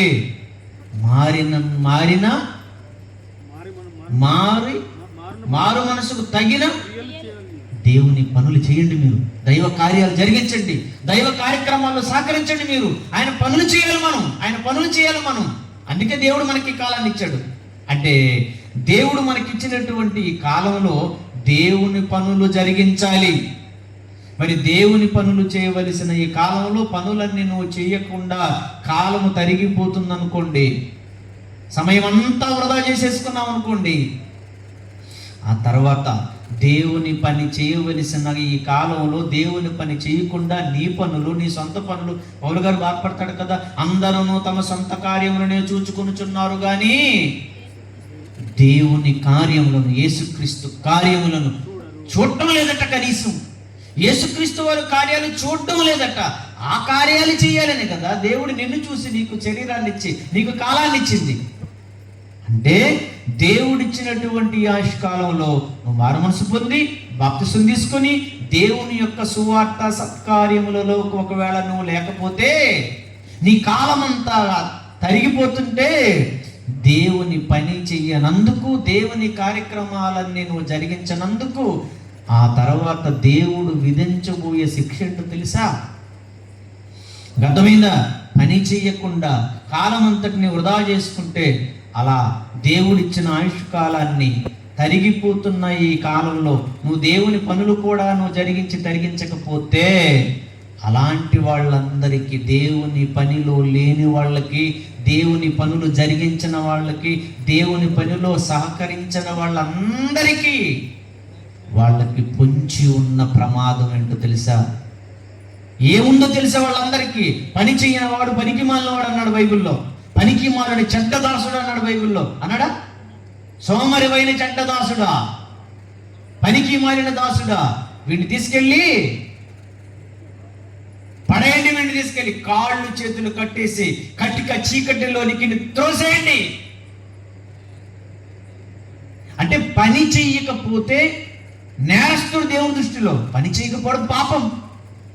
దేవుడు నీకు ఇచ్చిన కాలంలో, దేవుడు కష్టపడి కలిగించినటువంటి ఆ కాలంలో నువ్వు ఆ శరీరంతో దేవుడు సొమ్మంతా తింటూ దేవుడు పనులు చేయకపోతే అది పాపం. అది నేరం అవుతుంది దేవుని చట్టంలో. పని చేయకపోవడం నేరం, దైవ కార్యాలు జరిగించకపోవడం నేరం. మన కొరకు ఎన్నో కార్యక్రమాలు దేవుడు జరిగిస్తున్నాడు కదా. వర్షాలు నాపడం ఆయన కార్యక్రమమే కదా, వర్షాలు కురిపించడం ఆయన కార్యక్రమమే కదా, ఎండలు రప్పించడం ఆయన కార్యక్రమమే కదా, గాలిని వీయించడం ఆయన కార్యక్రమమే కదా, అన్ని ఆయన కార్యక్రమాలే కదా. ఇన్ని కార్యక్రమాలు దేవుడు మన కొరకు చేస్తున్నప్పుడు ఆ దేవుని, ఆ ప్రభువుని కార్యాలు నువ్వు చేయకపోతే అది పాపం అవుతుంది. దేవుని దృష్టిలో అతి పెద్ద నేరం అవుతుంది. మరి నేరస్తులని పట్టుకొని శిక్షిస్తున్నారు ఈరోజు మనం చూస్తున్నాం. మరి ఆ కాలంలో నువ్వు దేవుడి పనులు జరిగించకపోతే పొంచి ఉన్న ప్రమాదం ఏంటో తెలుసా? పొంచి ఉన్న ప్రమాదం ఏంటో ఒక్కసారి జాగ్రత్త త్వరగా చూడండి. సామెతల గ్రంథం 15వ అధ్యాయం 24వ వచనం. సామెతల గ్రంథం 15వ అధ్యాయం 24వ వచనం చూడండి. త్వరగా చూడండి, ఒక 10 నిమిషాల్లో ముగిస్తా. సామెతల గ్రంథం 15వ అధ్యాయం 24వ వచనం. క్రిందన ఉన్న పాతాళమును తప్పించుకొనవలెనని. క్రిందన ఉన్న పాతాళం, మనం ఉన్నది ఈ లోకంలో. లోకం కింద ఏముంది? మనం ఉన్న లోకం కిందే ఉందట. ఇది లోకం, భూలోకం. దేవుడు అన్నది పరలోకం. కిందన కూడా ఒక లోకం ఉందట. అదే క్రిందన ఉన్న పాతాళమును తప్పించుకోవాలట. తప్పించుకోవాలంటే ఏమ్మా? తప్పించుకోవడం అంటే అర్థం ఏంటమ్మా? తప్పించుకోవడం అంటే అది మనం వెంటబడుతుందా? కుక్క వెంటబడుతుంది అనుకోండి, కుక్కలు వెంటబడతాయి. వెంటబడ్డప్పుడు ఏం చేస్తాం మనం? అమ్మో పరుగు. కుక్కలు వెంట పడుతుంటే తప్పించుకోవడానికి పరుగు. కిందన ఉన్న పాతాళము కూడట, పాతాళం అనే లోకం కూడట పరిగెత్తుతుందట. అవునా? పట్టుకోవడానికి పరిగెత్తుందట. ఎవరిని పట్టుకోవడానికి? పాతాళం ఎవరిని పట్టుకోవడానికి పరిగెత్తున్నది? కుక్క పరిగెత్తుతుంది నీ దగ్గరికి. దేనికి? షేక్ హ్యాండ్ ఇచ్చడానికి కాదు, హ్యాపీ బర్త్డే చెప్పడానికి కాదు, కండ పట్టుకుని లాగడానికి, కరవడానికి కుక్క నీ దగ్గరికి పరిగెత్తుంది. నీ కంగ్రాట్స్ చెప్పడానికి కాదు, దాన్ని తప్పించుకోవడానికి పరిగెత్తుతున్నావు. చాలా మంది కుక్కల నుండి తప్పించుకోవడానికి, దోమల నుండి తప్పించుకోవడానికి నాయను ఎన్ని దోమతర్లు, ఆల్అవుట్లు, గుడ్ నైట్లు, అవుట్ లేదు పో అంటున్నాయి. రెసిస్టెన్స్ పవర్ అవి పెంచుకున్నాయి, మన పవర్ పోయింది. అవునా? ఇప్పుడు జట్లో ఆల్అవుట్లు అంటే అది వదిలే, అవి ఊరక పని చేయట్లేదు. అది అలా ఉండిపోయి కొడుతున్నాయి. దోమల నుండి తప్పించుకోవడానికి ఆలోచించావు, పాముల నుండి తప్పించుకోవడానికి ఆలోచించావు, రోగాల నుండి తప్పించుకోవడానికి ఆలోచించావు. క్రిందన ఉంది ఒక భయంకరమైన పాతాళ లోకం. అదే చెప్తున్నాడు, క్రిందన ఉన్న పాతాళమును తప్పించుకోవాలి. నువ్వు తప్పించుకోవాలంటే పాతాళం వెంటబడుతుందా? అవును, వెంటబడుతుంది. ఎవరిని పట్టుకోవడానికి కింద ఉన్న పాతాళం వెంటబడుతుంది? ఎవరిని పట్టుకోవడానికి? పాతాళం ఎవరిని పట్టుకుంటుంది? ఎవరిని పట్టుకుందో చూస్తావా? చూడొక్కసారి. యోబు గ్రంథం 21వ యెషయా గ్రంథం, క్షమించండి, 24వ అధ్యాయం. యోబు గ్రంథం 24వ అధ్యాయం 19వ వచనం చూడండి. పాతాళం ఎవరిని పట్టుకోవడానికి ఉందో చూడండి. అది నా వృష్టి చేతను, యోబు గ్రంథం 24వ అధ్యాయం 19వ వచనం. అనావృష్టి చేతను, ఉష్ణము చేతను మంచు నీళ్లు ఎగసిపడినట్లు పాతాళము కిందన ఉన్న పాతాళము పాపము చేసిన వారిని క్యాచ్, పాపము చేసిన వారిని పట్టుకుంటుందట. ఏమ్మా, పోలీసులు ఏం చేస్తారమ్మా? నేరం చేసిన వాళ్ళని పోలీసులు ఏం చేస్తారు? నేరస్తులను పోలీసులు పట్టుకుంటారు, నేరస్తుల్ని పోలీసులు పట్టుకుంటారు. దేనికి పట్టుకుంటారు? ఇంటికి తీసుకెళ్ళి అరిసెలు పెట్టి పెట్టానుగా, స్టేషన్లోకి తీసుకెళ్ళి శిక్ష, డిగ్రీలు. ఏ డిగ్రీలు? డిగ్రీలు అంటే ఏ డిగ్రీలు? ఈ చదువుకునే బిఏ బీకామ్ ఈ డిగ్రీలు కాదు. పనిష్మెంట్, శిక్ష. నేరస్తులను పోలీసులు పట్టుకొని జైల్లో వేసి శిక్షలు అమలు చేస్తారు, భయంకరంగా కొడతారు. రోడ్డు మీదనే కొడుతున్నారు. ఈ మధ్య చూడలేదు, రోడ్డు మీద ముగ్గురు పిల్లల్ని ఎంత దారుణంగా కొడుతున్నారంటే కేకలేస్తున్నారండి వాళ్ళు. కాళ్ళు చాపి కాళ్ళ మీద పోలీసు తొక్కిపట్టి లాఠీ తీసుకొని పాదాల మీద కొడుతుంటే పాదాలు చాలా సున్నితంగా ఉంటాయండి. పెద్ద పెద్ద కేకలు వేస్తున్నాడండి, తట్టుకోలేకపోతున్నారండి వాళ్ళు. రోడ్డు మీదే ఈ రకంగా ఉతికితే మరి జైల్లో మామూలు కొడతారండి నేరస్తులు. మరి పాతాళం కూడట పాపం చేసిన వారిని పట్టుకుంటుందట. పాపం అంటే ఏంటి? నేరం. అది ఏంటి పాపం? ఏది నేరం? దేవుడు నిన్ను పుట్టించి నిన్ను ఇచ్చి పని చెయ్యమని కాలాన్ని ఇస్తే నువ్వు దేవుని పని చేయకుండా నీ పనులే చేసుకుంటూ కాలాన్ని అంతటిని వృధా చేసావే. పట్టించుకోలేదే దేవుణ్ణి, ఆయన మాటలను పట్టించుకోలేదే, ఆయన పనిని పట్టించుకోలేదే. ఆయన మాటలు పట్టించుకోలేదు, ఆయన పనిని పట్టించుకోలేదు. నిర్లక్ష్యంగా ఎప్పుడు చూసినా నీ పనులు, నీ కార్యక్రమాలు, నీ సంపాదన, నీ సొక్కాలు, నీ తిరుగుళ్ళు, నీ చదువులు, నీ ఉద్యోగాలు, నీ పనులే, నీ పండగలు, నువ్వు ఎలా ఉండిపోతే మరి నువ్వు అది పాపం కదా, నేరం కదా అది. అందుకే పాపం చేసిన దేవుడి పని చేయకపోవడం పాపం, దేవుని వాక్య ప్రకారం ప్రవర్తించకపోవడం పాపం, ఆజ్ఞ అతిక్రమే పాపం. సర్వలోకంలోకి వెళ్ళి సర్వ సృష్టికి సువార్తను ప్రకటించమన్నాడు, అది ఆజ్ఞది. మారు మనసు పొందమన్నాడు, ఆజ్ఞది. బల్లారాధన తీసుకోమన్నాడు, ఆజ్ఞది. అవును, సహోదరులు ప్రేమించమన్నాడు, ఆజ్ఞది. సహోదరుల కోసం ప్రాణ పెట్టమన్నాడు, ఆజ్ఞది. ఈ ఆజ్ఞలన్నీ అతిక్రమించినవే పాపం కదా. దేవుడు సొమ్మంతా తింటూ దేవుడిచ్చిన శరీరంతో దేవుడిచ్చిన ఆయుష్కాలంలో ఆ దేవుని పనిని ముట్టుకోవడం లేదు, ఆయన పనిలోకి వెళ్ళడం లేదు అంటే నువ్వు పాపం చేసిన వాడవు కాదయ్యా. అమ్మా, నువ్వు పాపం చేసినావు కదా, అందుకే పాపం చేసావు కనుక నువ్వు నేరస్తుడు కనుక నేరస్తులైన వాళ్ళందరినీ పట్టుకోవడానికి అదిగో పాతాళ లోకం పొంచి ఉందట.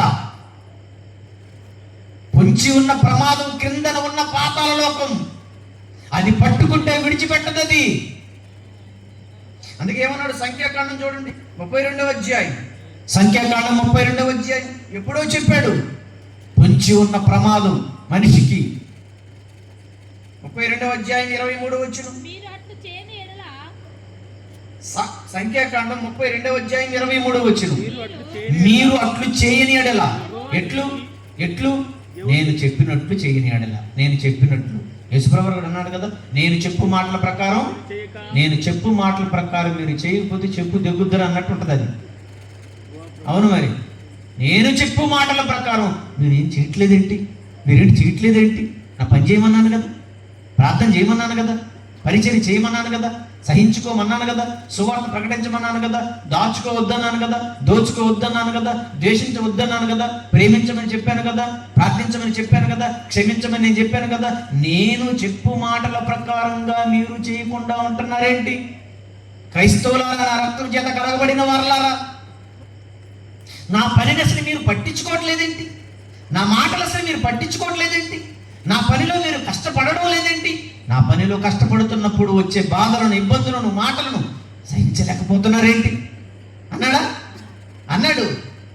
ఆ రోజు చెప్తున్నాడు, మీరు అట్లు చేయని ఎడలంటే దేవుడు చెప్పినట్లుగా భూమి మీద మనం చెయ్యని ఎడల యెహోవా దృష్టికి, దేవుని దృష్టికి పాపము చేసిన వారమగుదుము గనుక నీ పాపము నువ్వు చేసిన నేరమే, నువ్వు చేసిన పాపమే, నీ పాపమే మిమ్మల్ని పట్టుకుంటది. తెలుసుకోండి. దేవుడి పని చెయ్యడానికని కాలాన్ని ఇస్తే, ఆ కాలంలో దేవుడు పని చేయకుండా, ఆ కాలంలో దేవుని పనులకు పరిగెత్తకుండా ఉన్నావంటే అది పాపం. నువ్వు చేసిన పాపమే రేపు నిన్ను మెడకాయ పట్టుకుంటుంది. నువ్వు చేసిన పాపమే నిన్ను పాతాళం పట్టుకుంటే, ఆ పాతాళంలో ఏముందో తెలుసా? నరకం. మనిషి కొరకు పొంచి ఉన్న ప్రమాదం నరకం అండి. భూమి మీద వచ్చే ప్రమాదాలు కాదు, భూకంపం వచ్చినా రాకపోయి చచ్చిపోతాం, అవునా? రోగం వచ్చినా రాకపోయి చచ్చిపోతాం. ఇవి ప్రమాదాలు కాదు. ఈ ప్రమాదాల నుండి తప్పించుకోవడానికి ప్లాన్లు వేస్తున్నారు. ఏది? షుగర్ నుండి తప్పించుకోవాలా, బీపీ నుండి తప్పించుకోవాలా, గుండె జబ్బు నుండి తప్పించుకోవాలా, భూకంపం నుండి తప్పించుకోవాలా, వరద నుండి తప్పించుకోవాలనుకుంటున్నారు. ఇవి ప్రమాదాలా? భూమి మీద వచ్చే ప్రమాదాలు ఇవి నువ్వు తప్పించుకోకపోయినా మరణం ఉందిగా. నీ మరణము తర్వాత వచ్చే భయంకరమైన ప్రమాదమే క్రిందన ఉన్న పాతాళ లోకం, అందులో ఉన్న నరకం, ఆ నరకంలో ఉన్న నిత్య శిక్ష. నరకం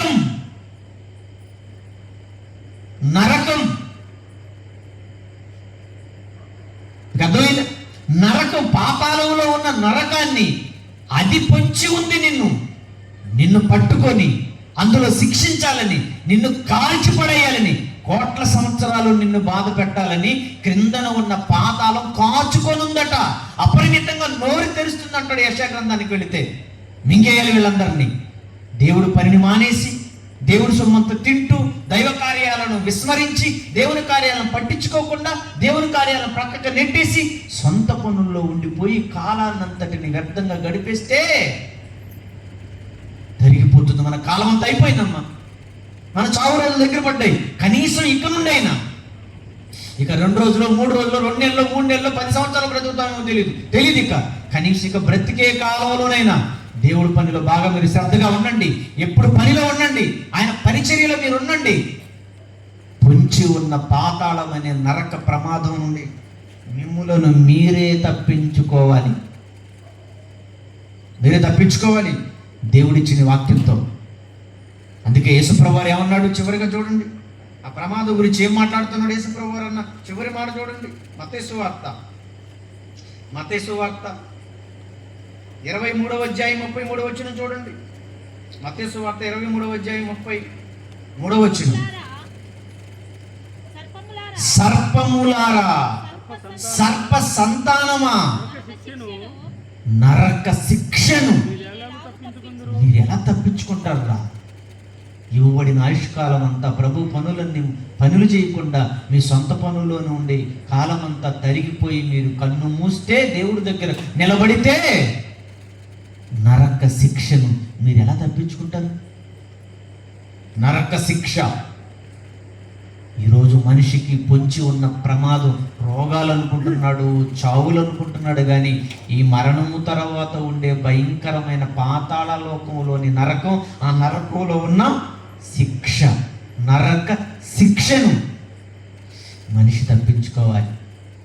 అది పొంచి ఉందండి ప్రమాదం. ఆ ప్రమాదంలో నుండి ఈరోజు నువ్వు, నీ భార్య, నీ పిల్లలు, నీ కుటుంబం, మన ప్రజల్ని ఈరోజు మనం కాపాడుకోవాలి. తరిగిపోతున్న కాలం, పొంచి ఉన్న ప్రమాదం.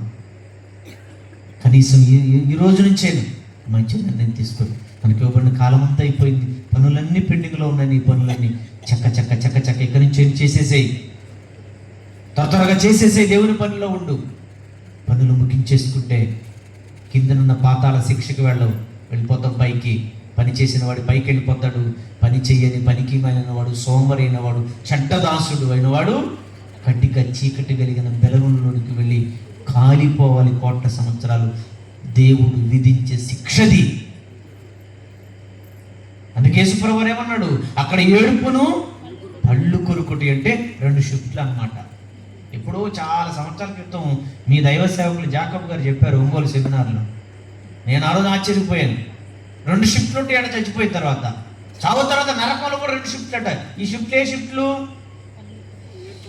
ఒక షిఫ్ట్ ఏమో ఏడుపు, ఏడిసినంతసేపు ఏడవడం. ఎంతసేపు ఏడుస్తావు? తర్వాత రెండో షిఫ్ట్ పళ్ళు కొరకడం. ఏ పళ్ళు?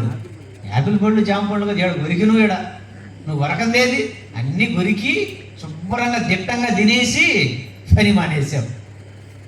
ఆఖరి ఆ పళ్ళు పెట్టినాను పని మానేసావు. మిగిలిన చెత్త చెత్త పనుల్లో, లోక సంబంధమైన ప్రతి పనికి దుష్ట పనులు అన్నిటిలో ముందు ఉన్నావు నువ్వు. అన్ని చెత్త పనుల్లో నువ్వే ముందున్నావు అక్కడ. ఆ పళ్ళు కొరకడం కాదు, నీకున్న పళ్ళే పటపట పటపట పటపట కొరుక్కోవాలి.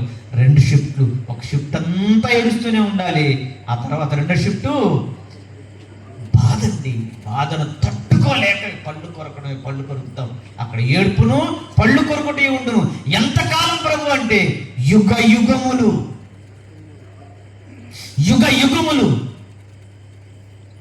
మనిషి మరణం తర్వాత దేవుని పనులు చేయకుండా, దేవునిలోనికి రాకుండా, సత్కార్యములను జరిగించకుండా, సత్కార్యములు చేస్తుంటుంటే సహాయం చేయకుండా, పాలిభాగస్తులు కాకుండా నువ్వు ఒకవేళ బ్రతికి భూమి మీద కన్ను మూస్తే పని చెయ్యన వాడవై, పనికి మాలిన వాడవై, వ్యర్థుడవైతే దేవుడు విధించబోయే శిక్షే క్రిందన ఉన్న పాతాళం, అందులో ఉన్న నరకం పొంచి ఉందండి. మనిషిని కాల్చడానికి, శిక్షించడానికి అవి ఎదురు చూస్తున్నాయి.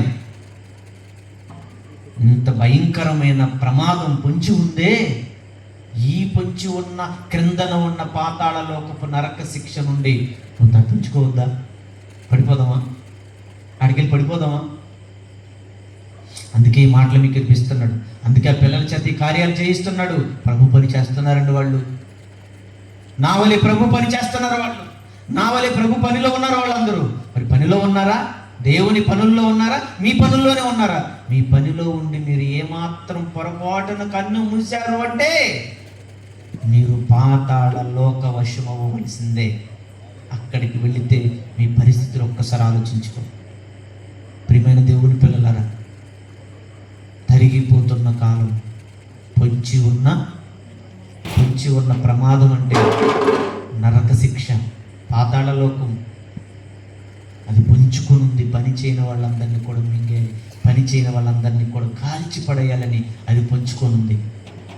ఆ పొంచి ఉన్న ఆ పాతాళ నరక ప్రమాదం నుండి మనం తప్పించబడాలంటే ఒకటే, తప్పించుకోవాలంటే ఒకటే, నువ్వు తండ్రి పనిలోకి వచ్చేయి, పని స్టార్ట్ చేయి. ఇక్కడి నుంచే పని స్టార్ట్ చేయి. ఇప్పటివరకు చేయలేదా? చెంపదప్పులు వేసుకో, క్షమించమని అడుగు. తండ్రి నన్ను క్షమించు, పని చేయలేదని, పని చేయని పనికి మాలిన వాడిని, పని చేయని సోమరుణ్ణి, నన్ను క్షమించు తండ్రి. ఇక నుండి మీ పనుల్లో ఉంటాను, మీ పని చేస్తున్న మీ పిల్లలతో ఉంటాను, మీ పని చేస్తున్న మీ సేవకులతోనే ఉండి ఏదో ఒక పని నేను చేస్తానని ఆయన మాట, మంచి నిర్ణయాన్ని ఈ రాత్రి మీరు తీసుకోండి. ఇదే తరిగిపోతున్న కాలం, పొంచి ఉన్న ప్రమాదం. పని చేసేవాడికి కదా జీతాన్ని ఇస్తాను, పనివాడు జీతమునకు పాత్రుడు. ఏ పని? ప్రభు పని చేస్తే దేవుడు నీకు ఇచ్చే జీతమే పరలోకం. ఆయన పని చేయనందుకు దేవుడు నీకు ఇవ్వబోయే జీతమే భయంకరమైన పాతాళలో నరక శిక్ష. వెళ్ళు, నీ జీతం ఇదేనా? ఏ పని చేయలేదని. పని చేయని వాళ్ళకి ఎవరైనా జీతం ఇస్తారమ్మా? అమ్మ నేను ఏ పని చేయను, నెలకు ఒక 5,000 ఇస్తానన్న వాళ్ళు చేతులు ఎత్తనమ్మా ప్లీజ్, అప్పు కట్టుకుంటా. ఏ పని చేయను, మీ ఇంట్లో ఏ పని చేయను, మీరు చెప్పింది ఏం చేయను, ఒక్క 5,000 దయదలచండమ్మా. మేము ఎందుకు ఇస్తాం సార్? ఇంకోసారి లోకా గారిని పిలవకండి. పని చేయకుండా డబ్బులు అడుగుతున్నాడని, జీతం అడుగుతున్నాడని. పని చేయకపోతే 5,000 నువ్వే ఇవ్వవే.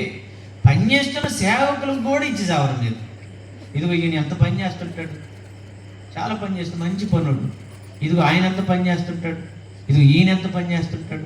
సేవకులు మీకోసం పని చేస్తుంటారు కదా. ఆ పని చేసే వాళ్ళకు కనీసం ఆ దేవుడు పని చేస్తున్నారు, నీ తండ్రి పనులు భుజాన్ని వేసుకొని చేస్తున్నారు కదా, మీకు వాక్యం చెప్తున్నారు, మీకోసం ప్రార్థన చేస్తున్నారు కదా. ఒక 500 ప్రతి నెలలో ఒక 500 పని చేసి ఆయనకి మీకోసం పనిచేసి, మీ పిల్లల కోసం వాక్యం చెప్పి, మీకు మీ పిల్లల కోసం ప్రార్థన చేస్తున్నా. ఒక 500 పని చేసి ఆయనకి ఈయనప్పుడు ఇస్తున్నారా? మనం ఎందుకు ఇస్తాం? దీనికి పెడతాం, దీనికి సాగటంలా. కోడిగుడ్లు, దమ్ బిర్యానీ, బొంగుల బిర్యానీ, ఆ గడ్డి, ఆ చెత్త, ఆ నూడిల్స్, ఆ బజ్జీలు, ఆ బోండాలు, ఆ పూరీలు అన్నీ దీనికి పోయాలి. ఇదేమంటది? నాకు పెట్టు, ఆయనకొద్దు, దేవుడికొద్దు, నాకు పెట్టు. దీనికి ఎన్ని డబ్బులు ఖర్చు పెట్టి పెడుతున్నావు? చివరికి తీసుకెళ్ళి దీన్ని ఎక్కడ పెడతారు? ఆడబెట్టు, నన్ను ఆడబెట్టు. ఆడబెట్టేదానికి ఇన్ని డబ్బులు దీనికి పెడుతున్నావు. నిన్ను పరలోకంలో నిలబెట్టడానికి మీ సేవకులకి ఏమన్నా ఇస్తున్నారా? ప్రతి నెల దేవుడు పనిచేసే సేవకులకి ఇవ్వండి. పని చేసే వాళ్ళకే ఇవ్వలేదు అంటే, ఏ పని చేయని నాకే మీరు జీతం ఇవ్వలేదంటే, దేవుడు పని చేయమనే కదా, పని మీదనే కదా నిన్ను పంపింది. పని కోసమే కదా నీకు శరీరాన్ని ఇచ్చింది, పని కోసమేదే కాలాన్ని ఇచ్చింది. ఈ పనిలో నీకు కావలసినవన్నీ ఇచ్చాడు కదా. భార్యని ఇచ్చాడు, బిడ్డల్ని ఇచ్చాడు, ఇల్లు ఇచ్చాడు. చివరికి పాపం చేస్తే తన కుమారుడైన క్రీస్తు రక్తాన్ని కూడా ఇచ్చాడే.